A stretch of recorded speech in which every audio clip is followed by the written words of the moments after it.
Hi, everyone. I'm your host, Dave Sands. Welcome to the Food Origins podcast. I'll be talking to people about their unique stories with food.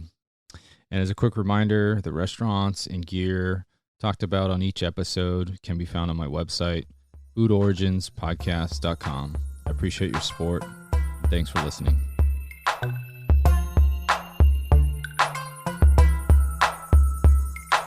Hello, everyone. Welcome to another episode of the Food Origins podcast. Today, my guest is Loren Poncia of Stemple Creek Ranch. Loren was born and raised in Tomales, California. Loren follows in the footsteps of his parents, Al and Cathie Poncia, as the fourth generation of his family to steward their land. Graduate of Cal Poly San Luis Obispo with a major in dairy science and agricultural business, Loren always dreamed of coming back to the ranch to pursue his passion in agriculture.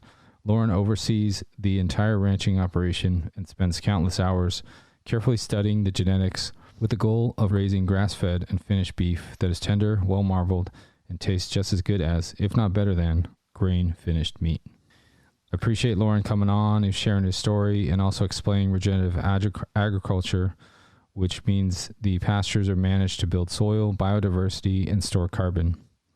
It's a fourth-generation family ranch with over 1,000 acres of organic pastures in Northern California. Thanks, Loren, for coming on and explaining everything about your farm and sharing your story. Take a look at anything they offer at stemplecreek.com. They do some meat boxes and a ton of different provisions for you to get delivered at your home or order them for your restaurant. Appreciate everybody for listening. Thanks for your support.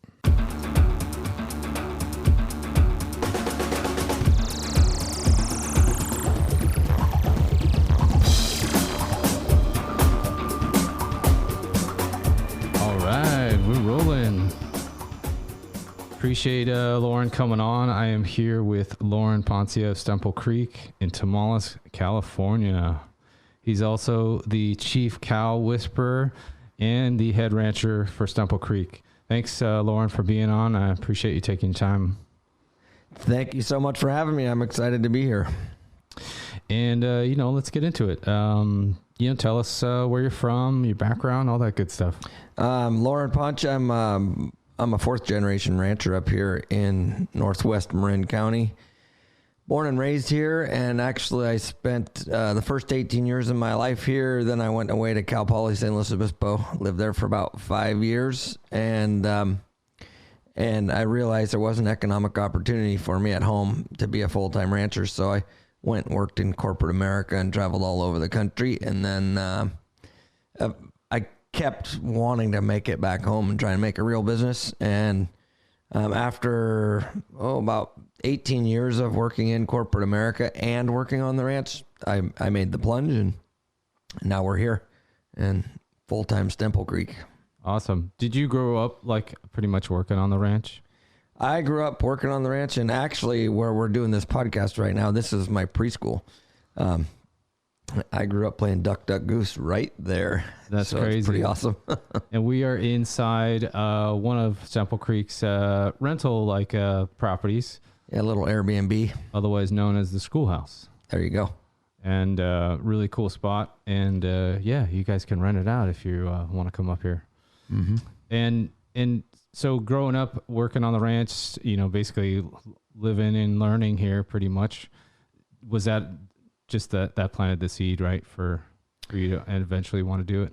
I think it's like you get bitten by a bug of growing things. And for me, it was lifestyle in the beginning, and there was no real economic opportunity. So we had to take all the benefits of the lifestyle and figure out a way to capitalize it so that we could actually make a living and do it and make it an exciting business so our kids might be interested in it. My parents are really actually kind of lucky that I was excited about it, because it wasn't a successful, profitable business, and it wasn't very much fun. But I just love the environment and working in the ranching and basically seeing the babies born all the way through harvest. Like, I love all of that and the challenge of it. And there's never 2 days that are the same, which is exciting for me. I get bored pretty easy, and You don't want just the same monotonous over and over and over. Mundane routine. Yeah. There you go. Yep. For sure. And it's a 24/7 operation, right? I mean, ranching is for me, it's 24/7, but I don't live on the ranch. I actually live in town, which makes me a unique rancher because I don't live here. So when there's problems at night or, and I'm not here, I have employees here that take care of it. Yeah. And does that give you a chance to kind of take a break too by doing that?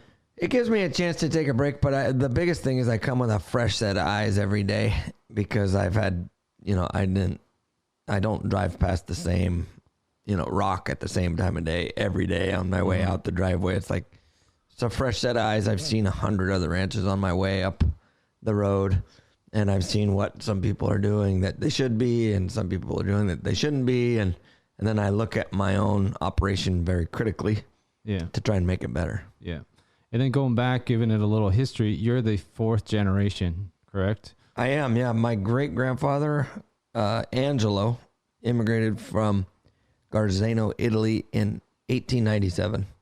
And he was first generation, obviously, and then he had his son Alfred, and Alfred was second generation, and my father was Alfred Loren, third generation, and I'm Loren Angelo. But we've been continuously farming and ranching for 120 plus years as a family.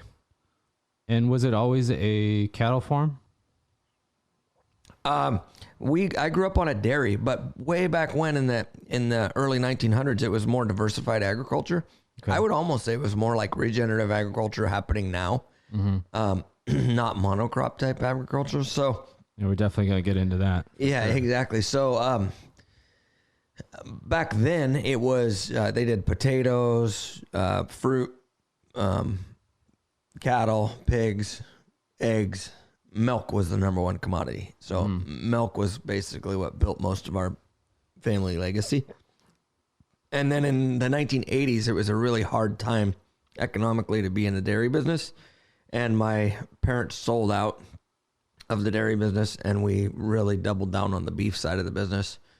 And we taught ourselves as we went. And that was really, I was about 14. So that was really my pride and joy from there. And basically, we worked on genetics and built the herd up to what it is today. Awesome. And then, part of this podcast is about food. What did you eat growing up? I would say one of the most amazing things that we ate, we would get our milk from the tank. So we would take this 1 gallon stainless steel jug to the tank, and we'd dip it in there, and we'd get a gallon of milk or 2 gallons of milk. I think it was 1.5 gallons. We'd put it in the refrigerator, and the cream would settle to the top.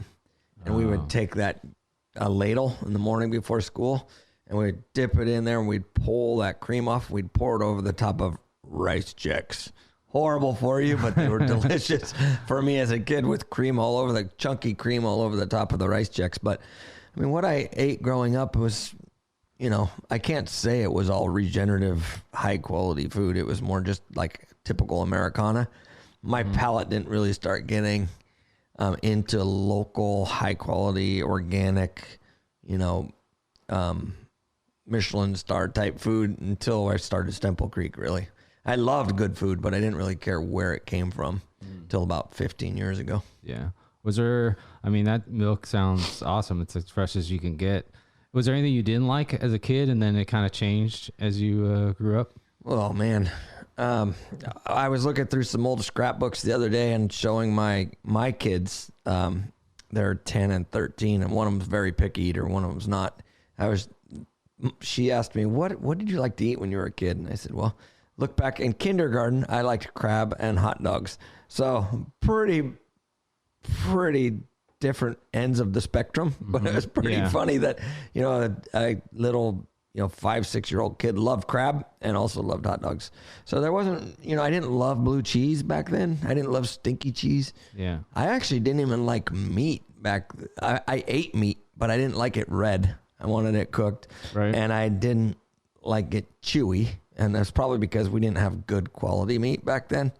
And it was stringy and chewy, and you thought you were going to choke on it. But I mean, now I like rare and, don't overcook it. And just high quality. Yeah, I mean, that's that's right where it takes you to the meat. Yeah, I'm the same way. Like, you just had burgers well done all the time, and you didn't know any better when you were a kid. You're just like, a well done burger makes a chicken sandwich taste good, but a perfectly cooked burger is like, whoa, why would you eat a chicken sandwich?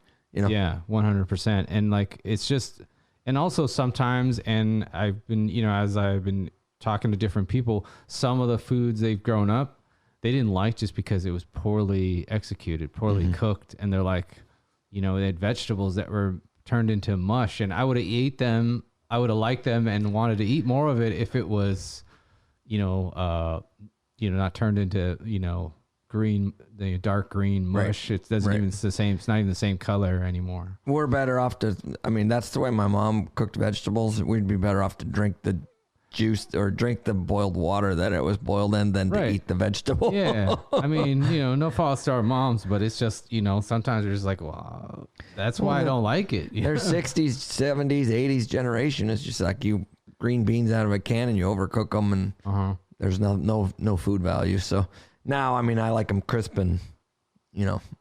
Tender. There's definitely, we get to see a lot more, chefs cranking out different ways and making them really taste really, really, really good. And what was it like, we're definitely going to get into the whole farming situation, but what was it like growing up on kind of being around the farm and then now you're running it?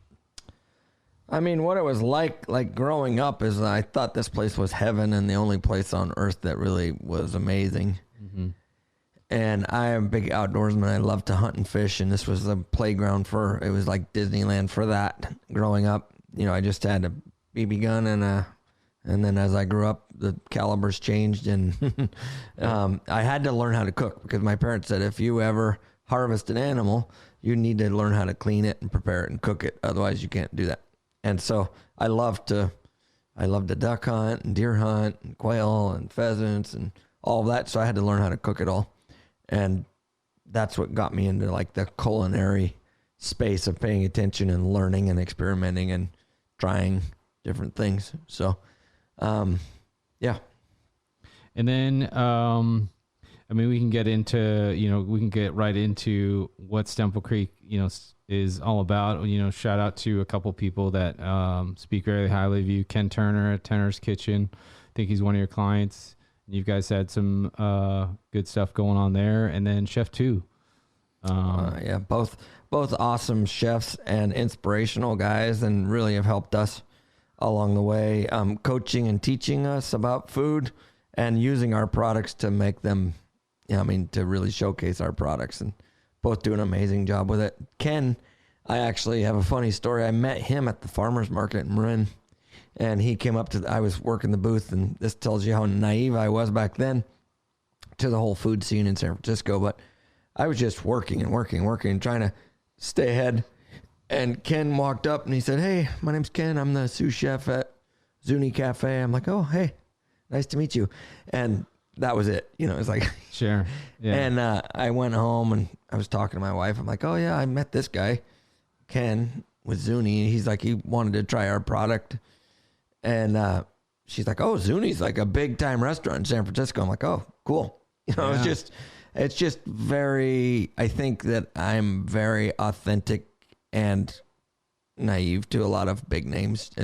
I am what I am, and the chefs are what they are, and that's what makes our relationship great. Is it's like, it doesn't really matter who they are. It just matters that they appreciate high quality food. Yeah, and I appreciate high quality food, and and you're providing a good product for them. We try our best. Yeah, so that was me meeting Ken, and that started our relationship. We ended up working with Zuni, and we still do to this day. And the burgers are beef, and they usually have some other beef on the menu. And now we work with Ken as well at Turner's Kitchen. So yeah, that's awesome. And then Chef 2 talked about, which I kind of want you to explain to everybody, is what you taught them about regenerative farming. Oh man, it's a big topic, but it's something that needs to be said and kind of explained because. A lot of us, like me, myself, I've just known, steak comes from the market and you don't have any attachment to it. You don't understand what it takes to raise it, and, I'll let you get into the soil and biodiversity and the regenerative farming. Why don't you tell us all about that?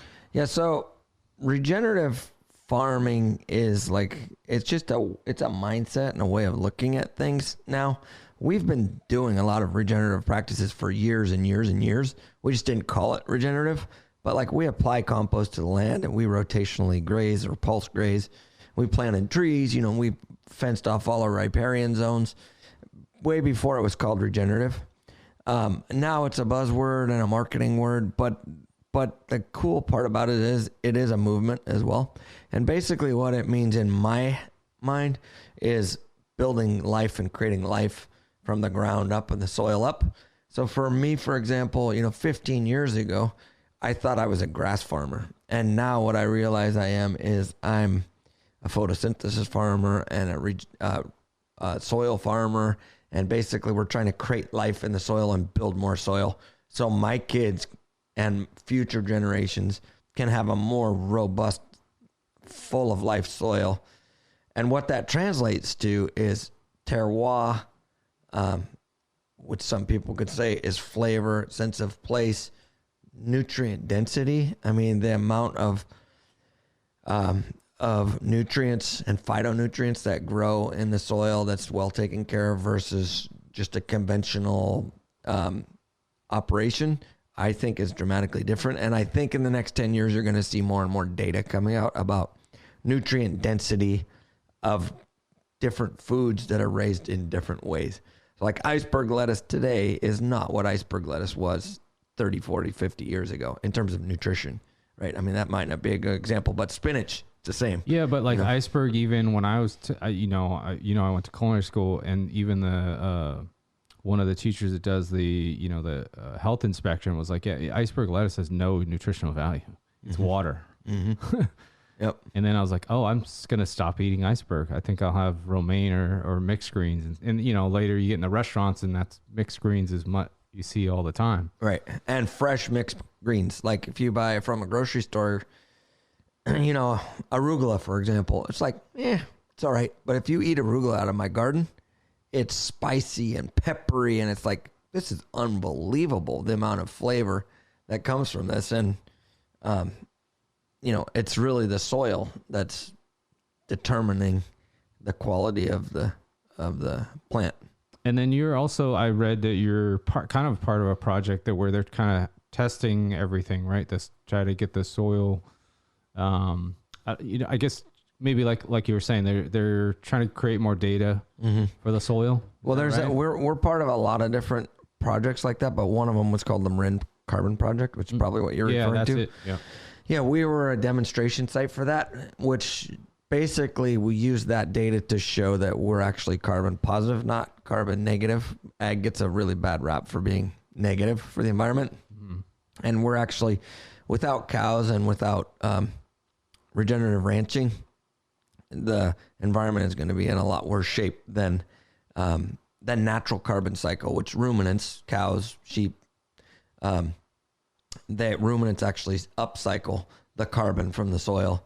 Some of it does get released into the atmosphere, and then it comes back down in the form of photosynthesis.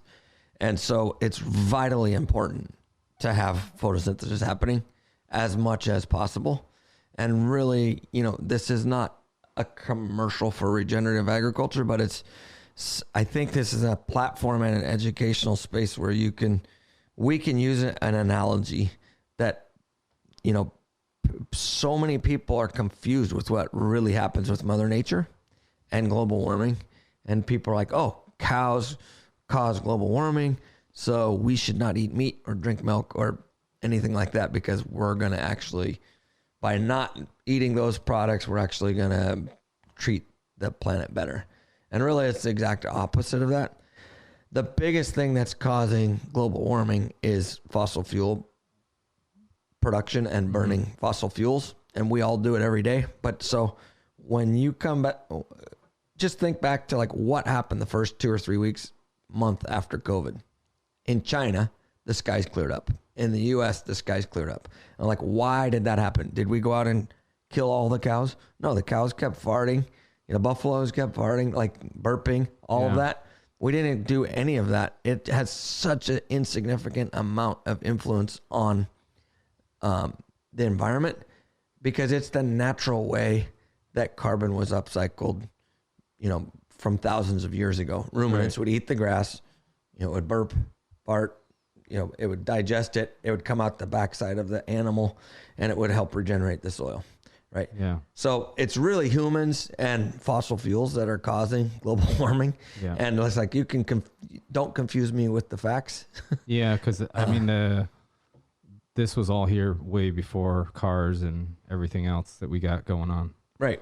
And if you're the, if you're an oil company, you would absolutely love for people to be blaming emissions on cows, not on oil companies. So that's just the way it is right now. And I don't care if you eat meat, you don't eat meat, or your choices. That doesn't matter to me. I just want people to know why they do what they do or don't do. And you're not saving the planet if you don't eat meat. The best thing for you to do to save the planet is to support regenerative ranchers and farmers and people that are doing things that actually create photosynthesis and build healthy soil that can sequester that carbon. So that goes into the other thing that's really cool. What got me into carbon farming originally was for every 1% increase in carbon we get in the soil, or we build in the soil, we store about 20,000 gallons of water per acre. So our whole operation is run on rainwater. We don't irrigate anything or pump water out of the ground to irrigate our pastures. We're in a Mediterranean climate, so our first drain is really important and our last drain is really important. Usually happens October, towards the end of October and towards the end of May. And we have to use all of that water in between and store it in our soil to have green grass throughout the year. So that's the dance, we call it. We do this dance with Mother Nature, and we try and grow diverse pastures that are actually full of phytonutrients and natural chemicals that the animals can harvest with their mouths, and the rumen can digest all of that. The rumen is the main stomach of a cow. And then it will convert it to high quality protein. And then ultimately we feed our clients and friends and family with that product. Yeah. I was going to ask you how do you deal with when it's not raining? That's awesome to hear how it stores the water. Yeah, I mean, that's one way. There's a whole toolkit of different things that we can do. Mm-hmm. Sometimes we feed hay, stored hay, or forages. Sometimes it's cheaper and better for the planet to just move the cattle somewhere else. And so as we've grown, we don't have enough grass here just on this ranch to produce all the product that we do. So the cattle migrate up the coast, up into Humboldt County, and they migrate because we put them on a truck and drive them there. Yeah. And we do burn some carbon when we do that, but sure, it's way cheaper than bringing the hay from there back to us and putting it on our. Yeah. So I was going to ask you, so how big is the ranch? This is about 1,000 acres. The main ranch here is about 1,000 acres, and we also lease about another 5,000 or 6,000 acres around the Bay Area, mostly in Marin and Sonoma County. And we run about 350 of our own mama cows. Then we have some other partner ranches right down the street that run another 300 or 400 mama cows for us. And then we buy some other people's cattle and finish them on our grass for the last year of their life. And so, now we harvest a pretty significant amount of cattle now. We do cattle or beef, lamb, and pork. Yeah, and you predominantly have Angus cattle, right? Predominantly Angus. Yeah, there's some Angus crosses. But yeah, predominantly Angus. And then you were talking about the cooperative herd. So like you borrow other ranches to let the cattle graze? How's that work? We'll either buy their cattle and they run them for us, or they run them for us to our standards, and then we buy them right before we harvest them. But most of the time we own the cattle all the way from like a year old on. And then the other partner ranch has grass and property that we don't have, and they'll finish them for us, which is the last basically most important step. And typically how old are they before you harvest? Most everything is around 2 years old before we harvest. Yeah. And it seems like, so there's 3 really key secrets to grass-fed beef. First one is good genetics. Second one is good groceries, which we were talking about with high quality pasture or hay. Mm-hmm. And the third one is time, harvesting them when they're ready. So if you use the analogy of, me as a human, when I was 18-year-old boy, I could eat, a whole quart of ice cream, a 6-pack of beer, a whole pizza, and not gain a pound of weight. That would be equivalent to like a 1-year-old steer. Yeah. But once I turned 25 or 30, I look at a beer, I look at a slice of pizza, I look at a thing of ice cream, and it's like, I can't buckle my pants today because it just goes, I'm mature, I'm done growing, all my muscle is done. Now it's just fat. And so I'm ready to harvest now. I'm like a perfect grass-fed steer right now because I'm mature and have good muscle layer and a really nice fat layer. Mm-hmm. And it's the same way with cattle. You could have harvested me when I was 18 and it would have been lean red meat, and now it would be marbled beautiful. I don't know if that analogy works, but that's a good explanation. And you guys have absolutely no feedlots. It's all 100% grass, right? The cattle eat grass their whole life, or forages their whole life. There is certain times of the year, like right now, when the ground is so wet, that we'll actually lock the cattle up in a big. It's not like a feedlot where they're right next to each other, but it's a bigger area. We call it a sacrifice field, and they'll screw up that field instead of the whole pasture, because they can actually do more harm by walking around in that pasture, stepping on those delicate plants, crushing them, hurting them, compacting the soil. So we will lock them up in a bigger area and feed them stored forages, especially in the dead of winter. But we still have plenty of cattle that are just out in the field all over, rotating around on a daily basis. Mm-hmm. Yep. And then pig-wise, you got Berkshire pigs, is that right? We have kind of a combination of different pigs. It depends. We don't own the mamas or the boars. Okay. So we buy pigs from other partner ranches when they're about 60 pounds or a month old. And then we keep them for 7 months or so and make them fat and then harvest them. And they're not grass-fed pigs, just so you know. They actually eat grain. Right now they're eating barley, straight barley. But they're also eating whatever they can get in the field. So grass, earwigs, worms, whatever they can dig up. They're being piggy behavior, right? Mm-hmm. And so they eat everything. Right now, I can take you up and show you the pigs after, but they have free, unlimited, unrestricted access to as much barley as they want, but they're not sitting by the barley container. They're out running around in the field, digging and snorting and, chewing on bark and whatever else they can catch. So I don't really know 100% what their diet is, but I know that it's not only not barley. Restricted. Yeah, right. Yeah, they're not stuck on a concrete slab, and have never seen the sunlight. And then I saw that. What are hoop barns? Explain that to me. Hoop barns? Yeah. We don't have any hoop barns, but a hoop barn is basically a barn that's like a half of a barrel. Okay. A hoop. That's it. Yeah. Okay, simple. Yeah, we don't do that, but our pigs are basically under trees or out in the open. Same with the sheep, same with the cattle. They don't like go into a barn at night. They live outside. And that's what they do. And then sometimes you partner, is it Llano Seco? Yeah, Llano, we've been buying our baby pigs from Llano for the last year or two. Okay. And occasionally when we're short on a certain cut, we'll actually just buy that cut from them and distribute it to our customers. But 95% of the time it's pigs that we bought from them. We raised on our ranch and then we harvested them. So it's their genetics, but our pasture and our own little terroir.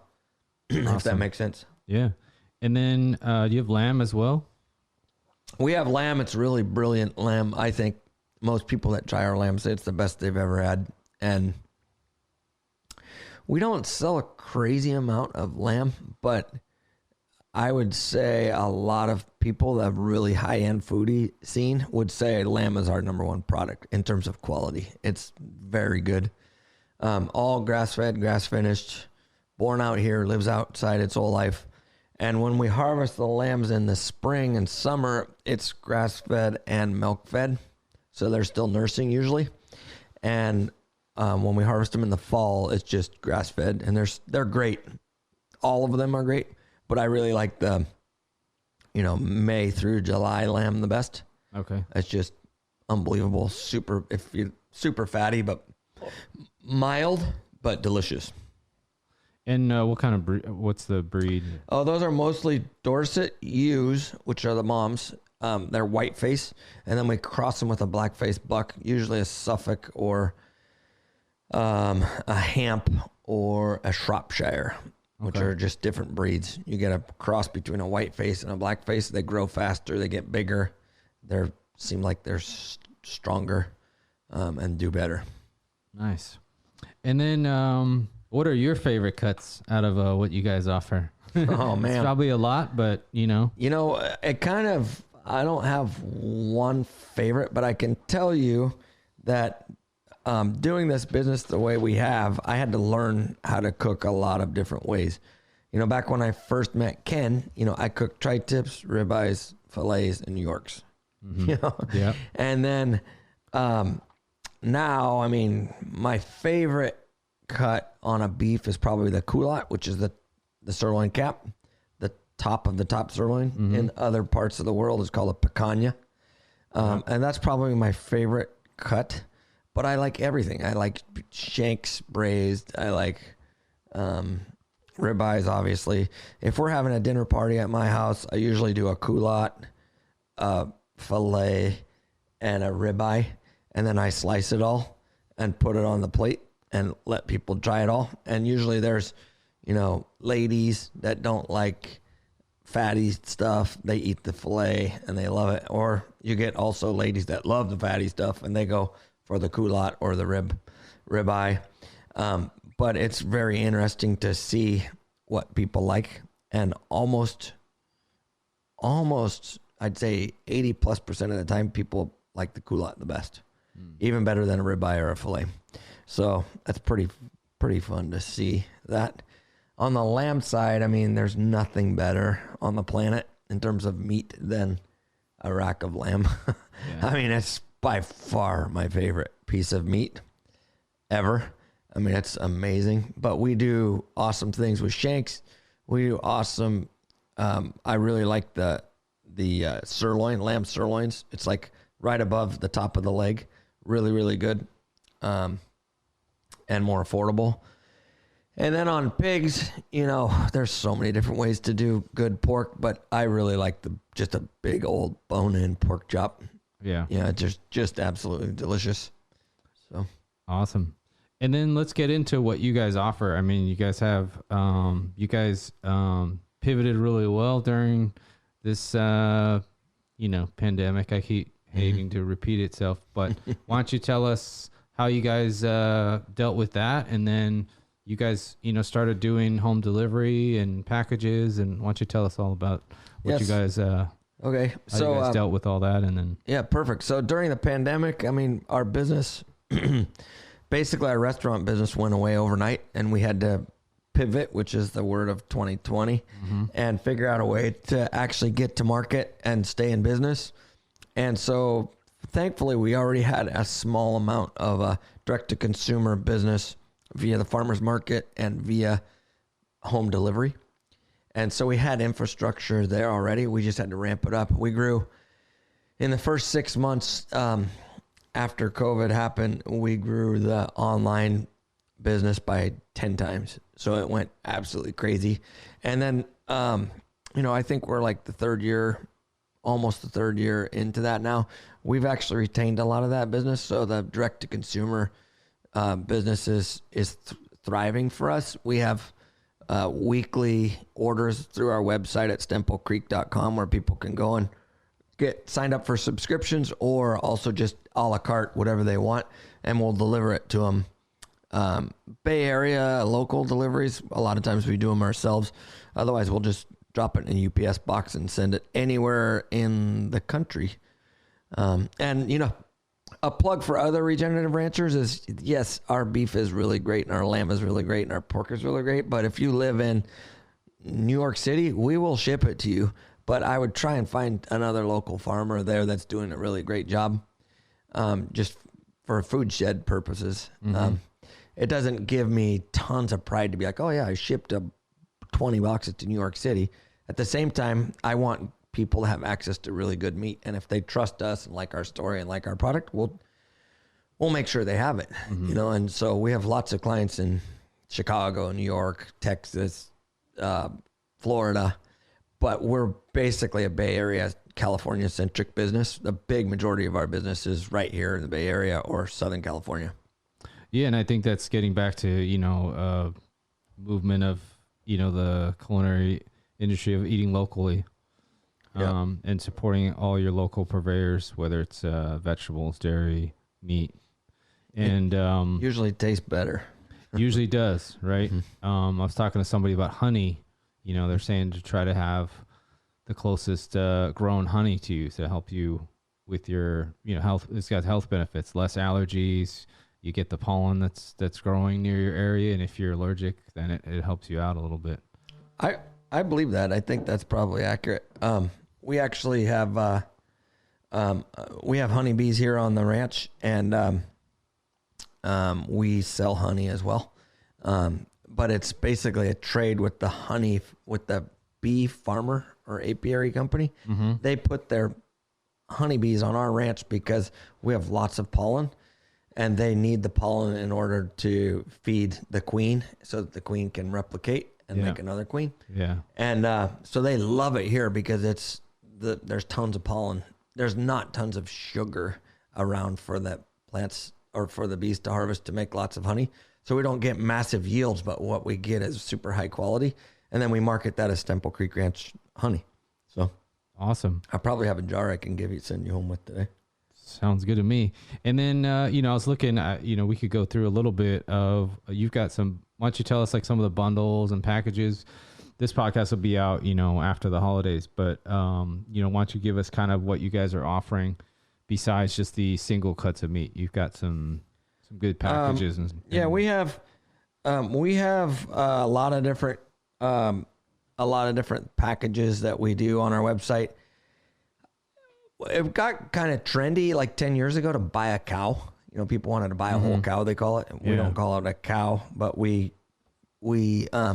sell whole animals. And I mean, obviously they are cows, but we don't say a whole cow. We say a whole steer or a whole, you know, fat animal. Yeah. But we have 16ths and 8ths. So if somebody doesn't have a whole freezer that they want to put, you know, a 20-quart freezer full of beef, and they don't want to split it with, you know, 4 other families and get a quarter each or an 1/8 each or a 16th, you could just buy a 16th or an 1/8, which is basically an equal proportion of of a whole cow. And so that's kind of fun, especially for a smaller family or a couple. And then we do individual steaks, some dry aged stuff, and we do some other subscription type things for people that want to do, you know, with a large family and they need a cheaper price on ground beef. We'll do it's 20 pounds a week or 20 pounds a month or whatever of ground beef that gets sent out, just, you know, following the examples of the butcher boxes and the big, huge, massive multi-million-dollar companies out there. We're following them, but at a super small scale. You know, if we have 1,000 or 2,000 customers, that's a lot. And we're not as efficient as those big companies, but we're very resilient. And that's what we've learned in this whole pandemic, is that we're very, very resilient, and resiliency trumps efficiency in a lot of ways. So, yeah, I mean, how many business do we lose throughout this whole thing? And another question is, do you guys process close by? Do you guys in-house? Is it outsourced? How's that work? No, we have USDA plants that we process with. Really, they're within 250 miles of the ranch.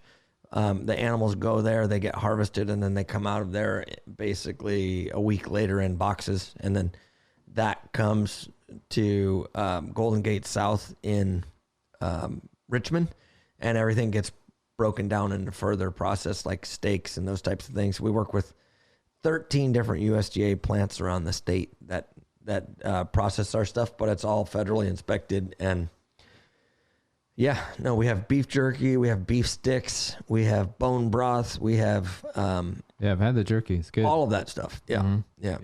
yeah. The salt and pepper beef jerky is very, very popular, and the beef sticks are our newest, most popular item. Very, very good. Yum.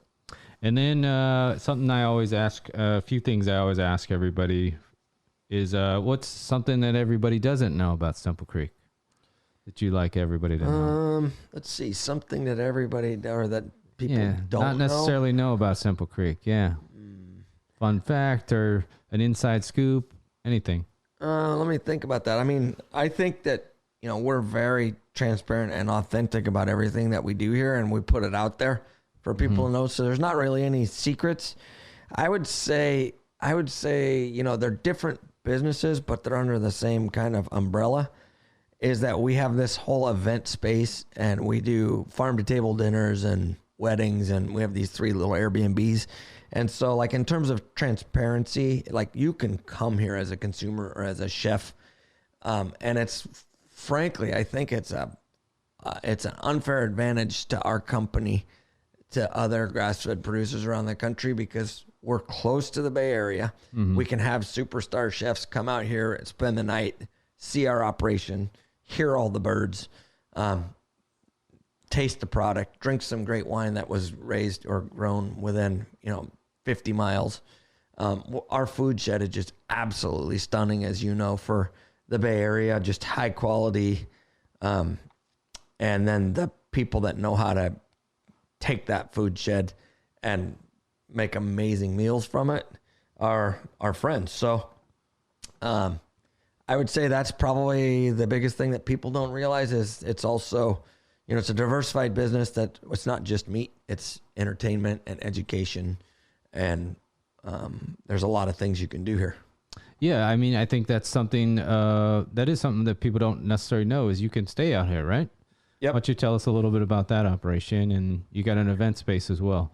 Yeah, so we, about 12 years ago, when we really cranked up Stemple Creek Ranch, my wife, Lisa, and I, my business partner, we bought the ranch next door, and we've kind of refurbished or cleaned up the old barn and turned it into an event space where we do educational events, we do farm to table dinners, we do weddings, we do anything really. And all of that's you could check it out. I think we're pretty active on Instagram. There's so many different social media platforms now, but Instagram is kind of our space that we focus on mostly. And it's at Stemple Creek Events, or at Stemple Creek. You can see some cool stuff too. And I try and keep content, updated so people anywhere in the country can see what's happening that day with the weather or with the cattle or with anything. And it feels good to share that. And we're really proud of a lot of the work we do, so I like to share it. Yeah, and it's always fun. Loren sometimes will go live on Instagram and he's moving cattle across the road and holding up traffic with the cows, but that's what ranchers got to do, and that's a Stemple Creek traffic jam. Yeah, the Tomales traffic jam. And, shout out to Kevin Downs, who's doing good things with Ranch and Vets. That's kind of how I met Loren a few years ago. And check them out as well. That's Ranch and Vets and doing things with veterans and working with Stemple Creek Ranch here.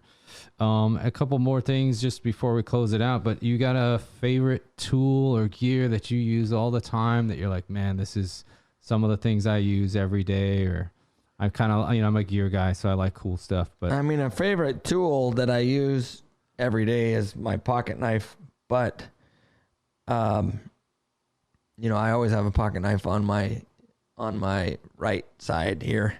But my other favorite tool probably has to do with, something that propels lead through the air at high velocity. Sure. To harvest animals or to chase down predators that are after my animals. So I think I might have heard a few noises early this morning. I'm not sure what that was all about. You could have. There's definitely some. Is there, I'm very specific. Is there a brand pocket knife you use? Kershaw is kind of like my go-to right now, but whatever That's what I have. The pocket knife I've had lately in my pocket is basically a box knife with the little razor blade on there. And because you can just change the razor blade, I've skinned whole elk, whole deer with a box knife this year. Okay. And there you go. if it gets dull, you just change the razor blade and keep going. Awesome. And then the last thing, since we're up in Tomales and in the Bay Area, I'd like to highlight some local spots that you like. Are there some local restaurants or, other food spots that you like to shout out to? Yeah, so for sure, like in this area, some of my go-tos are in Petaluma is Seared. They have probably the best burger on the planet, but if you're in our local area, Seared is really great. They have a really great burger. There's a lot of other local places around here, but the Estero Cafe is a go-to that we hit quite a bit. And there's some other really good places like the Marshall Store. If you want oysters, either the Marshall Store or Hog Island, they're right down the road. They both have really great oysters. And the cheeses in this area are really great as well. We have Point Reyes Farmstead right down the road, about 10 miles, 15 miles. And Tomales, Tuluma Farms is right literally 2-3 miles away. They have a couple of great goat, sheep, and cow blends. And then we have some great wineries right here too, not less than 30 miles away. The Russian River Valley and Sonoma Valley are all right here. But restaurants, I mean, geez, there's so many different awesome restaurants. A lot of times we eat locally right here, or we head down to the East Bay or San Francisco because it's just like, whew, we're so blessed with high quality food all over this area. There's even like in the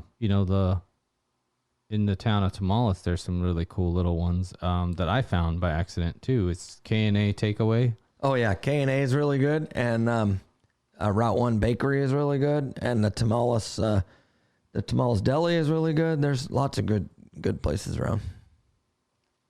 All right. To close it out, we'll give you the floor, Loren. You can talk about anything, give any advice, whatever you like to say. It's all yours.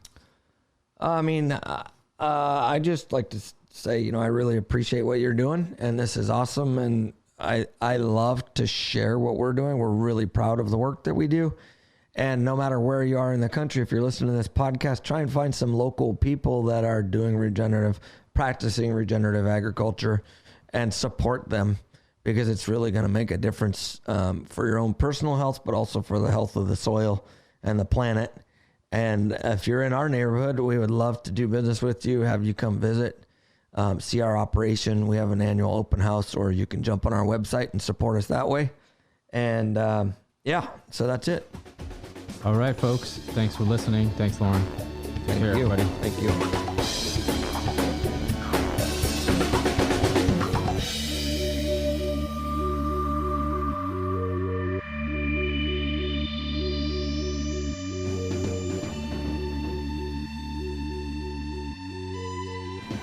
And as a quick reminder, the restaurants and gear talked about on each episode can be found on my website, foodoriginspodcast.com. I appreciate your support, and thanks for listening.